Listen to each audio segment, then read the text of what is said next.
Welcome to the program, The Desk on Global Television. Time for us to look at issues from the different perspective, giving you very balanced analysis and deep insight as regards trending stories and current affairs issues making the rounds across the globe and in Nigeria. My name is Anthony Momodi. Welcome to today's edition that promises to be very revealing as we search through the West African country of Ghana, across the United States of America, and the big issues plaguing Africa's biggest black nation, Nigeria. All right, just to let you know that 3,270 Nigerians gained visa citizenship to the United States of America via military service. That's one of the big talking points, as Nigeria has ranked fourth among countries whose citizens were granted U.S. citizenship through military naturalization between 2020 and 2024. During that period, under review, the United States naturalized over 52,000 military service members across different countries. According to data obtained from the U.S. Citizenship and Immigration Services, on Monday, 3,270 Nigerian-born service members were granted U.S. citizenship, trailing only Philippines with 5,630, Jamaica with 5,420, and Mexico with 3,670. Service members born in the Philippines, Jamaica, Mexico, Nigeria, and Ghana, the top 5 countries of birth among those naturalized, comprised over 38% of the naturalizations since FY 2020. The next 5 countries of birth, Haiti, China, Cameroon, Vietnam, and South Korea, comprised an additional 16% of the military naturalization from 2020 to 2024. The analysis of the data partly read. The data revealed the number of Nigerian service membership has steadily increased over the last 5 years. So is this another another route to Jackpot syndrome, going through not just education or health, this time through the military? That's what is going to be the bone of our contention as we look at this issue. Kaylee, and we've got one of the finest minds in the African continent to help us look at this very interesting talking point and record just coming out. All right, from there we also hopefully will be taking you to Accra, Ghana, where the head of political desk of one of Ghana's biggest media houses, EIB, the person of Al-Hassan Ibrahim, will be joining us via Zoom to give us an update as regards Ghana's polls 2024. We know that the National Democratic Congress Party has swept the polls, so he'll be giving us tidbit as regards how Ghanaians are taking this. Then we'll come back to Nigeria and to one man who was the former governor of Kogi State, now finally in the net of the EFCC after running zigzag, and he calls himself the White Lion. Yes, the Federal Capital Territory High Court on Tuesday remanded the immediate past governor of Kogi State, Yahaya Bello, in Kuje Correctional Center, pending hearing of his bail application. Justice Marianne Anini also adjourned hearing in the 110 billion naira money laundering case brought against Bello by the Economic and Financial Crimes Commission, EFCC, to January 29th and 30th and February 25th and 27th, 2027 for hearing. The judge had earlier refused to grant a bail application filed by the former governor, saying it was filed prematurely. Justice Anini, while delivering the ruling, said having been filed when the first defendant, Bello, was neither in custody nor before the court. The application was incompetent. All right, so we'll be looking at this very interesting story panning out and how it's going to go in the coming days and weeks. Also, we're taking you to other issues that has to do with money laundering, still concerning the former Kogi State governor, and from there we'll be looking at issues making the rounds as opposition lawmakers want the seat declared vacant. That's talking about Labour Party. Remember, of the House of Representatives on the platform of the Labour Party, Daniel Chalom, on Tuesday announced his defection to the All Progressive Congress, APC. Chalom, in a letter read during plenary by Speaker Abbas Tajuddin, cited the leadership crisis in the Labour Party and his desire to support the president in national development as reasons for his decision. According to him, the party internal conflict had made it difficult for him to align with any faction, hindering his ability to deliver effective representation. He said that he has reflected deeply on the leadership crisis and came to the conclusion that it would be better served the interest of his people if he joined the All Progressive Congress. We'll be looking at this issue and the fact that they are calling for his seat to be declared vacant. Already we know there's a law that says if you defect from the party that brought you to power, automatically you lose your seat. So we'll be looking at this example of what played out in Rivers State currently. All right, and also Peter Obi visits Babalola an attempt to quell the crisis between two legal minds. So we'll be looking at that issue, how far it has gone. Is this vendetta or show of strength or power? Either way you want to look at it, we'll be looking at that issue. These are other stories. What we'll be looking at on today's edition of the program, The Desk. We'll go for a quick break. When we return from the break, we'll be hitting the discuss button and I'll be introducing my guest who is seated right in the live studios. Stay with us.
All right, welcome back from the break. We've now hit our discuss button. Let's begin from Nigeria. And I've got my guest in the live studio. He's Dr. Moses Sani, a political scientist, joining me in the live studios to help us look at these very salient issues for discourse on the desk. Good evening and thank you for joining me on this set. Good evening, Tony. Thanks for having me again. All right, let's before we get together, let's begin from the very interesting report coming out from the U.S. That says about looking at the number of 3,270 Nigerians getting American citizenship via military enrollment. How do you see this playing out? Is this on the positive note, or you think it's another way of the jackpot syndrome? First it was through education sector, then in the health, now it's via the military. Yeah, every country tailor their immigration services in line to their needs. The U.S. is involved in so many places, in so many theaters of war, engaging one. So they need people. So for that reason, one of the incentives that you have when you enroll into the military, if you are not a born American, if you enroll into the military, you have the opportunity to be naturalized. So that is the incentive to pull people from other countries to get into the U.S. military. And if such opportunity is available and Nigerians are aware of it, they begin to utilize it. And that is what you have seen. It's not only Nigerians. I think you can see from the data you read out from other countries like Haiti, Jamaica, Philippines, and all that. All be emerging economies. Yes. And not they really. No, you see, economic migration happens everywhere. Where things are a little bit greener, people go to there to see how they can get economic empowerment and all kind of things. So it's a natural cause for immigration.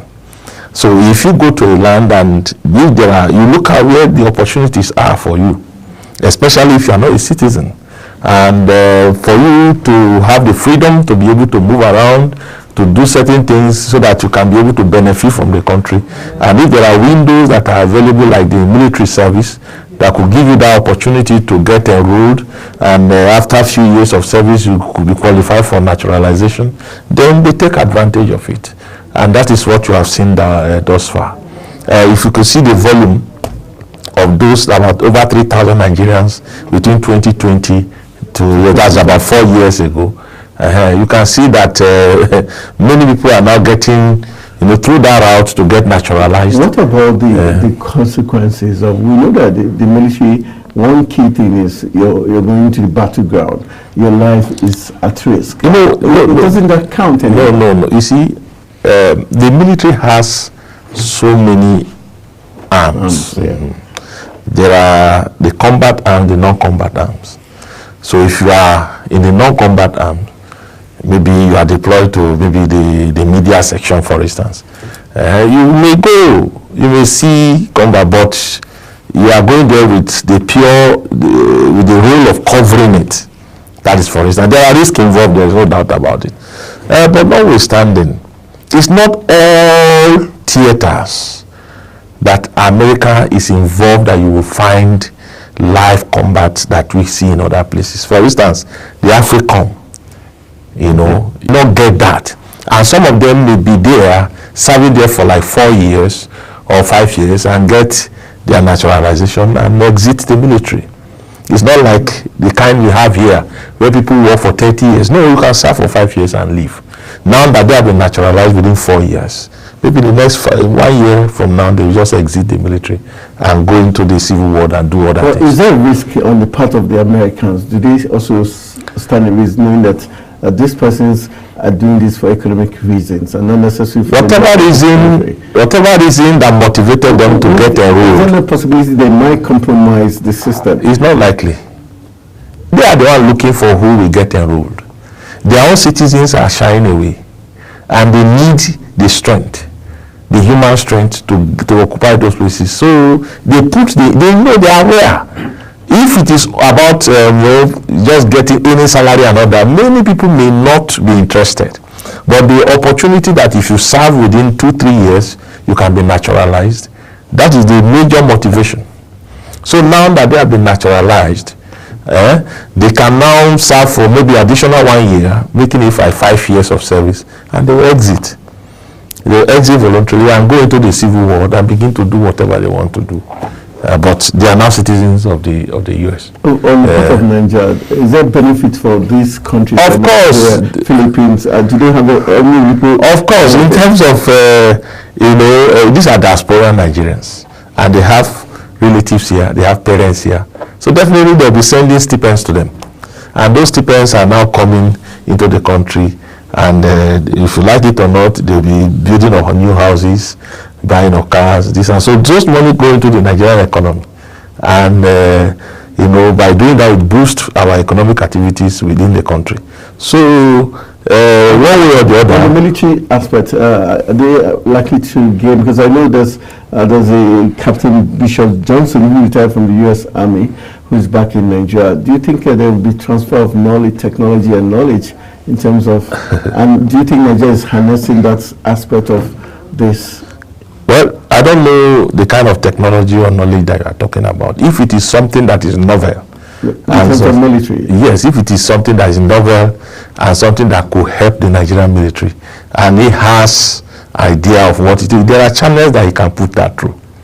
You, as a citizen, you have the right to write, to forward your whatever idea you have or anything to the Chief of Army Staff. You can send it to him. He will read it. If he finds it worthy, he will call you to have a chat with you, maybe for further clarification. So if there are anything like that we can get from there. And you see, the military operational effectiveness is not all about the budget of your military. It's all about the utilization and the adaptation of what you have. If you have this technology and it's not adaptable to your environment, it's not likely to give you the kind of result that you are looking for. Do you understand? We have seen, for instance, Vietnam and the US war. The US couldn't win, not because the Vietnamese were superior technologically wise. No. The question of adaptability. Because if you have all the warplanes, you have all this and all that, and the people are familiar with their terrain, their environment, they use their foot to move some of the things that they are moving around, and they are, hitting and running and all that. So the technology is good, but it's not all. It's an aid to military operation. It's not all about military operation. There are other factors that comes in to make a military operation successful. So technology is just one of it. For the Americans, on the final note, for the Americans, do you think there are other strategies on the long run that they could use this same military personnel to gather information, use them as espionage? There's that possibility. There is that possibility. Even they have their data already. They have their fingerprints.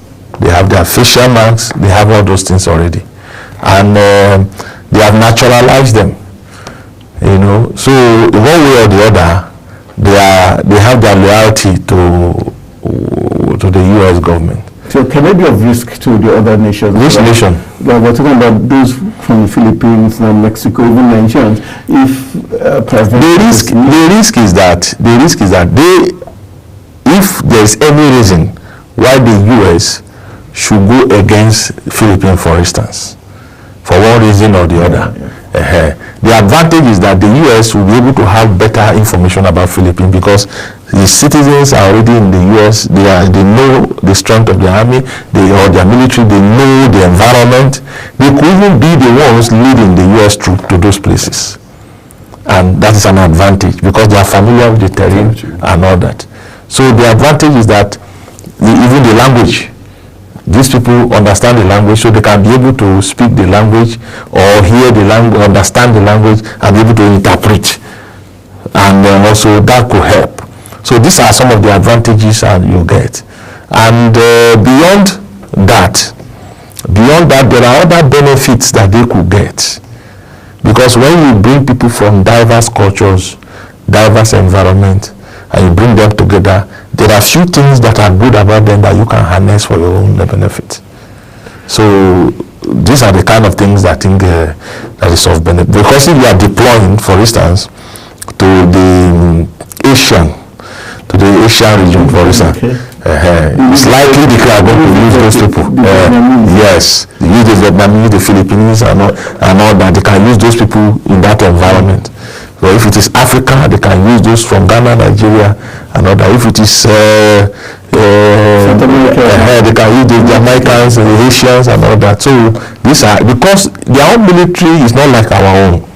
Their own is a global military. The exhibitionism. They go out of their territory to operate. Our own military is territorial.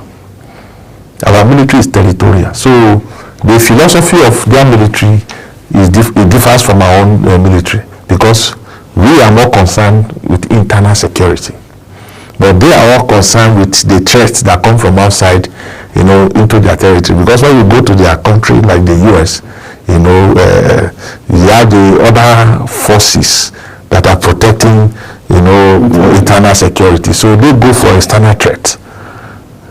So from your own perspective, which of them is philosophy seem more effective? The one that goes out, expands rather than the one that's more territorial? No, you see, it depends on the ambition of the country. Like, for instance, Nigeria does not have the ambition to colonize any country, for instance, in Africa. There's no ambition to go to Ghana or go to all the neighboring countries and start changing their leaders and all that, interfering with their domestic. That's not the focus of the government. So for that reason, you cannot prepare your military for that. But in their own case, America believes in capitalism. And that capitalism is one of the tools for new colonialism. So they go to territories to expropriate capitals and repatriate them back to their country. So as they go there, those places, they might meet some hiccups, some bottlenecks and all that. So their military do the job by removing those bottlenecks. For instance, if you look at the shipping lines, some of the shipping lines, they bring finished goods from the US, from Europe, down to Africa and Asia. That street that you have before you pass Sinai and all that, you will see that there are pirates around that area who will be interrupting the passage of ships and all that. They are distorting trade. So the US military can go there to address whatever problem they are having there, so that they don't distort the flow of trade as ships are bringing containers in and they are taking raw materials out, so that they don't interrupt, because that interruption can cause a great problem in their country in such a way that they cannot be able to take their goods out of their country and they cannot be able to take raw materials back to their country. So it's going to affect production. So our military, we are not working like that. So we work on see how we can handle internal problems, the Boko Haram, the Lakuruas and others. This is the focus of our military. All right, well said. Let's move on to Nigeria, where we're looking at the Federal Capital Territory. High Court on Tuesday remanded the immediate past governor of Kogi State, Yahaya Bello, in Kuje Correctional Center, pending hearing of his bail application. Justice Mariam and he also adjourned hearing in the 110 billion naira money laundering case brought against Bello by the Economic and Financial Crimes Commission to January 29 and 30th and February 25th and 27th, 2027. For hearing, the judge had earlier refused to grant bail application filed by the former governor, saying it was filed prematurely. Justice Anini, while delivering the ruling, said having been filed when the first defendant, Bello, was neither in custody nor before the court, the application was incompetent. This issues, when first initially there was reports that came out to say he was granted bail. How do you see this playing out? And we're saying 2027, not 2025, not 2026. Is this the state now taking charge of this case? Is that what we're seeing here? Tony, the last time I was on your program, when the issue of Yahaya Bello came up, if you remember, I told you that, perception in anti-corruption is stronger than the legal prosecution. I said that. If you can go back to that. Yes, I remember. You see, for instance, he was arrested around 25th of November. He was taken to custody, into FCC custody around 25th of November. And taken to court the next day, which was 26th. If you look at the bail application which he filed, it was filed on the 22nd of November.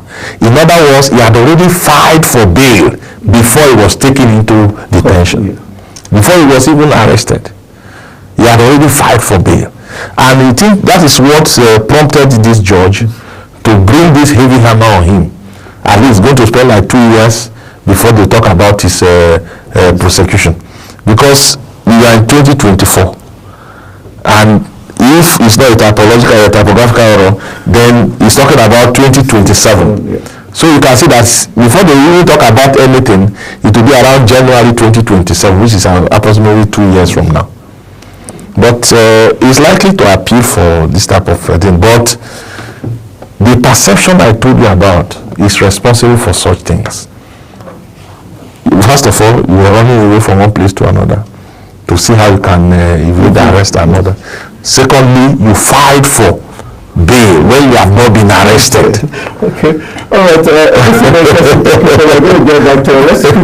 Let's quickly join Al-Hassan Ibrahim, who is the political head desk of EIB network, one of the largest media houses in Ghana, Accra, to help us in as regards the 2024 polls in Ghana. Good evening, Al-Hassan Ibrahim. Thank you for joining us on the desk. Hello, Anthony. Yes, I can hear you loud and clear. All right, we'll just give us an update for the elections. First of all, we want to say congratulations to the whole of Ghana and Ghanaians, the government, the electorates for having a very peaceful and, for now, incredible elections where the National Democratic Congress swept the polls. Just give us insight to before, during, and now after the elections. Well, Anthony, I could not hear you clearly, but obviously the question is about our just ended elections. Yes. So the declaration was done by the official body responsible for elections in Ghana, and that's the Electoral Commission, yesterday, and call it a showdown of a lifetime, and you will not be wrong, where the governing party has lost overwhelmingly. In fact, the color of the governing party is blue, and that's the New Patriotic Party. And then the color of the opposition party is green. The dominant color is green. And so as media houses projected the outcome of the elections, the entire map of Ghana, with the exception of just 2 places, just 2 regions, is painted green. And here I'm talking about the Ashanti region, which is a stronghold of the governing NPP. Even that region had the opposition NDC making inroads as much as 33% of the votes in that region. That has never happened before. The best performance the opposition NDC has done in that region is 27%, maximum 28%. But to have the opposition do 33 percentage points in the Ashanti region explains to you why there is what has been described as a green wave. Not just that. If you go to the home region of the flag bearer of the governing party, who is the vice president of the country as we speak, Dr. Mahmoud Bawumia, in fact, the spoils were shared there. There are 6 constituencies in the northeast region where the sitting vice president and the NPP flag bearer hails from. Those 6 constituencies have been shared evenly. The opposition took 3 of the constituencies, and then the governing party took 3. And so, Anthony, yes, declaration has been made. When you come to parliament, there is an overwhelming endorsement of the opposition party, and that's the National Democratic Congress in parliament. We have 276 seats in Ghana's parliament. The opposition NDC is making away with 185 to 190 out of 276 seats in Ghana's parliament. The opposition party has swept over 180 of them. That is an absolute majority, and it has never happened in the history of Ghana. You might ask your question, which is an obvious one, as to how we got here. Yes, the economic conditions in Ghana are not so much different from the economic conditions in Nigeria. The economy is in crisis. There is general disenchantment from the citizenry. There is general hardship. Prices of goods and services escalating. The cedi is performing terribly against the dollar. But of course, this is on the back of the COVID-19 pandemic and then the Russia-Ukraine war. But there are many Ghanaians who refuse to take just these two reasons as the reasons why the economy is in such a terrible state. The government, during the campaign, sought to shift focus from the issues of the economy and focus on education. Of course, there's a very brilliant policy that's being implemented by government called the Free Senior High School, where anybody who qualifies to go to a senior high school and decides to go to a public school does not have to pay a penny. It's free of charge. But of course, there are challenges with the implementation of this particular policy. And so the opposition jumped on this and indicated that if it wins power, it is going to address the challenges in the implementation of free senior high school and then also tackle the issues of the economy. And lastly, Anthony, there has been a convention since 1992 when this country returned to democracy. After every 2 terms, and that's we have 4-year cycle of going for re-election, no party has been able to break that jinx of doing 2 terms of 8 years and then leaving power. So between 1993 to the year 2000, the NDC was in power for 2 terms. It was voted out. Between 2001 to 2008, the New Patriotic Party, which is in government today, was in power. It was voted out. And then from 2009 to 2016, NDC voted out. And now MPP has equally been voted out, and NDC has come back. So Anthony, it's been full of jubilation for the supporters of NDC. The ISSs, however, some disputed constituencies have had offices of the Electoral Commission torched. Again, there have been attacks on officials of the Electoral Commission and some clashes. In fact, 4 individuals have actually died as a result of these clashes. Anthony. All right, very sad comment here. I think Al-Hassan will urge you to rejoin us again in a few minutes when we get to restart the Zoom so that we can get one more question from you as we get what the final take will be, the expectations of Ghanaians now that the NDC is obviously the party in power, and the green wave, like we say in Ghana, is holding sway, and what the expectations will be on the green wave, the Green Party, and if they have what it takes to deliver the goods. No problem. All right, we hope he will be rejoining us to answer the questions. Just a quick one. This is like Nigeria, like Ghana. Yeah, fortunately, I was in Ghana this year, and I decided to go around. I visited some places, shopping malls and other places, and I bought some things. I made a comparison, the cost of those things to Nigeria, and I see that the gap is very huge. For instance, as at the time, which advantage? No, for instance, when a liter of oil was sold around 700 naira in Nigeria, between 600 and 700. As at that time in Ghana, the equivalent was around 1,300 a liter. So it was even more expensive? More expensive. And there are other household items that are far more expensive. Other household items. I was there, I went to few shopping malls around, and although I bought those things in Ghanaian cities, but I know how, when you equate it to Naira, I know the difference. So even the cabs, I use my boat app to order a boat, and just a short distance of boat ride.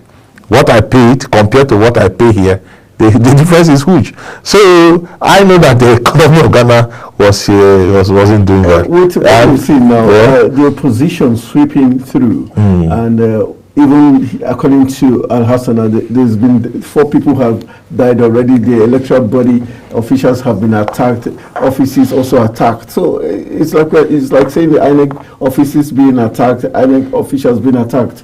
What does that tell us as we go? Election politics is not a game that is played in isolation. There are certain conditions that shape political outcomes. For instance, if the economic condition at that time that there is a major political event like election, it must have a huge say in the outcome. If the economy of Ghana was not working well, you don't expect the ruling party to get a pat on the back and get re-elected into office. It does not happen that way. like the way people What complain. in Nigeria happened? You see, there are two different scenarios. Do you understand what I'm saying? There are factors that, you see, when an election is conducted, for instance, the umpire, how did the umpire conduct the election? Is it the same thing with how the umpire in Nigeria conducted the last election? Okay. You have to put them on the table. Okay, so I because it's straightforward. So that's No, I may not say they are not straightforward, but what I'm trying to say is that it is, you look at the umpire. Do you understand me? But what we had in Ghana, you know, the major candidate of the ruling party came out and accepted defeat. He said, based on what we have, thank you. But in Nigeria, we didn't see such scenario. Rather, you know, those who lost protested that they were rigged out. Do you understand what I'm saying? That alone has spoken of the umpire, how he conducted himself. So if they, based on the result they have collated within, they could come out and say, look, based on our internal mechanism of collation, we know we have lost this election. Even before the umpire will even declare the winner of the election. We had such scenario during Jonathan's time, when he called the former president and congratulated him. I think so that is how you'll be able to put those things, because in the last election we didn't have that, where the opposition leader will call the winner and say congratulations and all. So they questioned the integrity of the process. So those factors could go a long way in an election. But what is there is that, you know, economic situation of a country has a long, even the American election that just took place, the economic situation is one of the major reasons why Kamala Harris was beaten the way she was beaten, because she's part of the ruling party. Do you understand what I'm saying? So the economy, especially, people don't want to listen. They know that before you came in, this were what we were buying. Now, since you came in, this is how we are buying it. So it's a simple thing. Can we say in 2027, if we don't see this kind of scenario play out in Nigeria, then there's still something faulty with the electoral body? From this analysis? No, it's not about electoral body now. Because it's about the city. Yes, they are. But you know what I'm trying to say is that between now and 2007, the government in power have a time have a time to be able to redress some of these things. Because if things remain like this, definitely it's going to influence citizens to, you know, to take a particular stand on a particular candidate. And what if the electoral body does not agree? You see, let me tell you something. You see, the issue is that when you do something once and the people are not satisfied with what you have done, and they are now saying, okay, this is how you did it the other time, maybe the next time we'll be able to block those loopholes that you exploited. So you may not find those loopholes available for you to use again. That could be another reason why. But what are we going to learn from the Ghana election? Number one, in Ghana, they had independent candidates in their election. We have not tried that here in Nigeria. Do you understand what I'm saying? So there are other measures they put in terms of security, in terms of, you know, for instance, they didn't allow some particular agent of the government to come close to the polling booth. I'm talking of uniform personnel. Do you understand me? So those things we can pick from there and see how we can incorporate that into our own electoral process, to see how we can bring credibility to our election. Do you understand what I'm saying? So that is all I'm going to say about that. But on the whole, the election in Ghana, you know, the citizens have spoken, and they have spoken so clearly. Like what your guest just said, you know, via Zoom, the economy of Ghana was, oh God. I said I went to Ghana and I went to shop myself. I went to the home shopping malls to get things myself, and I can see the role of inflation in this thing. And when the taxis that I use, the boats that I use, I engage the drivers and they tell me that things are not really easy for them. So While we wait for Hassan Ibrahim to rejoin us from Accra, Ghana, let's kick back to the Yahya Bello incident 2027. For now, if he appeals, do you think some say probably Justice Anini is giving 2027 as the next date for hearing of the bill? Of the bill is just a subtle way to make things look like the judiciary is being stirred on this matter. No. Would you see them? If he applies, would you see them his bill granted or the time frame brought forward? Well, that depends on who is going to handle the case. Because now we have J.B. Dauda, who is one of the fine lawyers in Nigeria.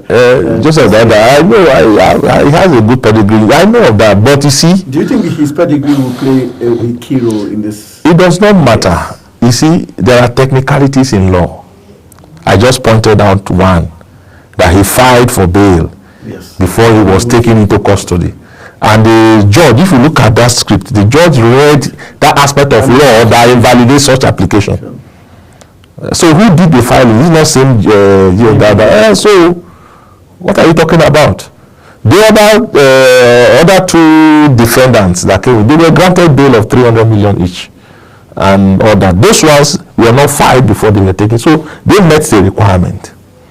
And it is the judge's discretion to choose when to listen to your bail application.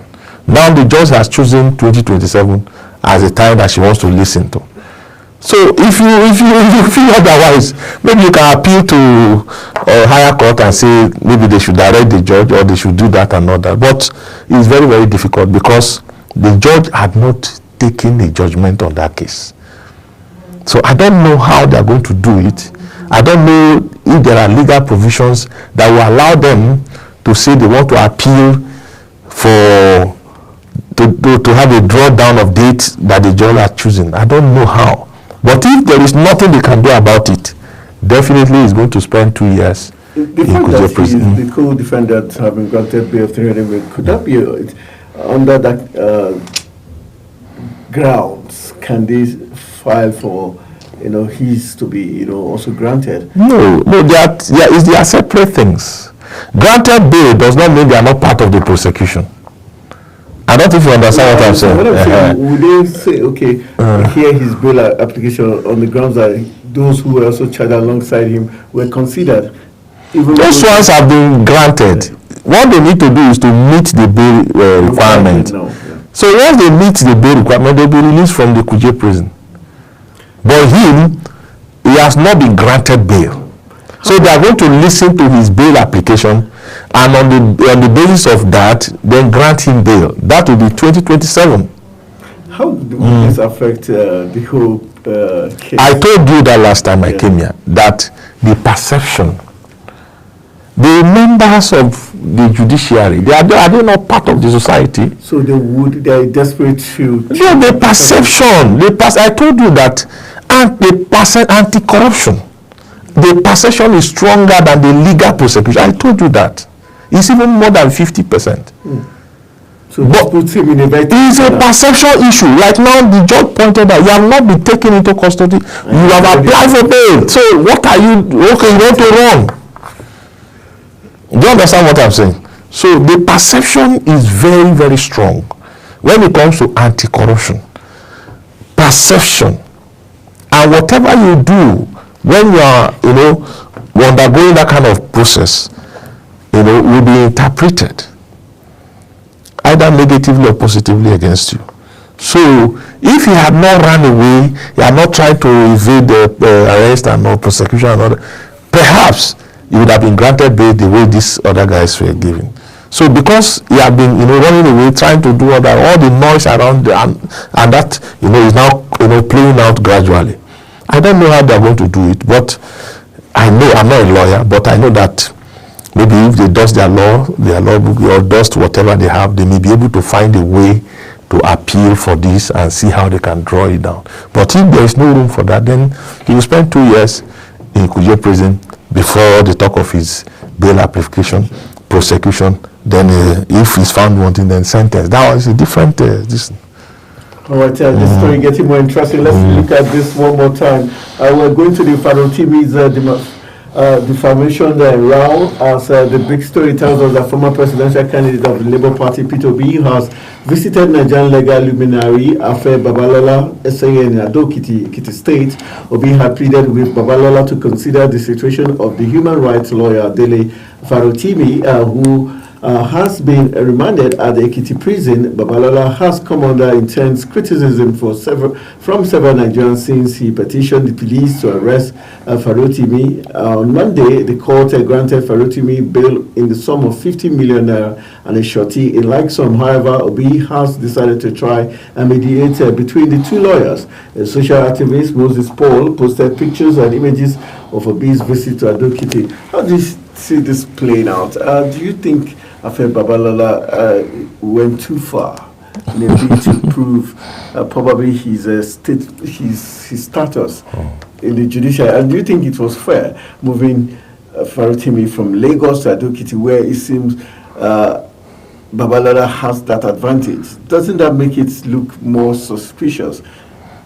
Well, you see, the case between and we're voting with the handcuffs. The case between Dele Farotimi and Chief Afe Babalola is a very, very complex case, because that case borders on the issue of defamation, and it emanates from the book that Dele Farotimi published on Nigeria and its criminal justice system.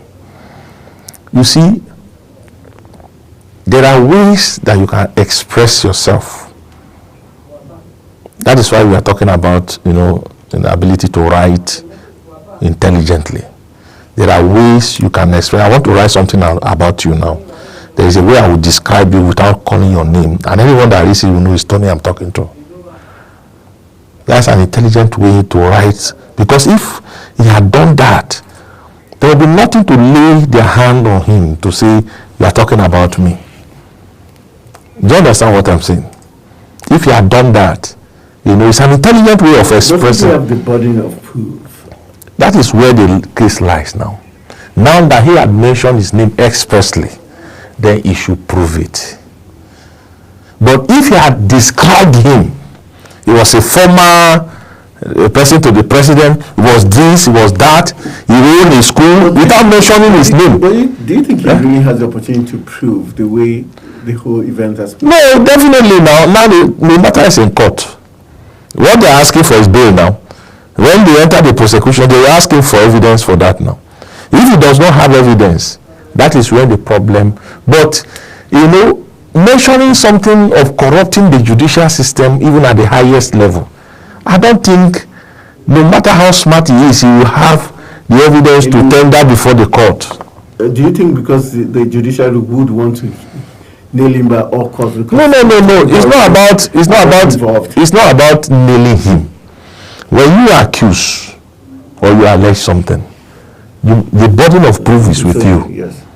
You understand what I'm saying? Yes. But if you want to write, if you don't have something, you believe that this thing that I've had is the right story, but you don't really have the evidence to back up what you have heard. There is a way you will describe it in writing that the person will not be able to lay his or her hand on you and say you are talking about him. Do you understand me? Because you will not mention the person's name expressly, but you use metaphor to describe that. And anybody that reads it, the person can quickly conclude and say you are talking about this person, but you have not mentioned the person. And because you did not mention the person has no right to accuse you for anything. All right, it's so sad that time that our friend came one more time now, but that's how much we can take. I want to say a big thank you to Dr. Moses Sali, who is a political scientist for doing a yeoman's job. Always a pleasure having him in the studios. Thank you. We want him to continue. He has a way of making it look easy. Thank you very much for joining us in our studios. Thank you for having me. All right, so that's how we come to wrap on today's edition of the program, The Desk on Global Television. My name is Anthony Moore, saying thank you for being part of another exciting edition. Hopefully tomorrow we'll be here with other big stories across the globe and in Nigeria, just to get you well informed with all the sides to all the stories we'll be sharing tomorrow. Good evening.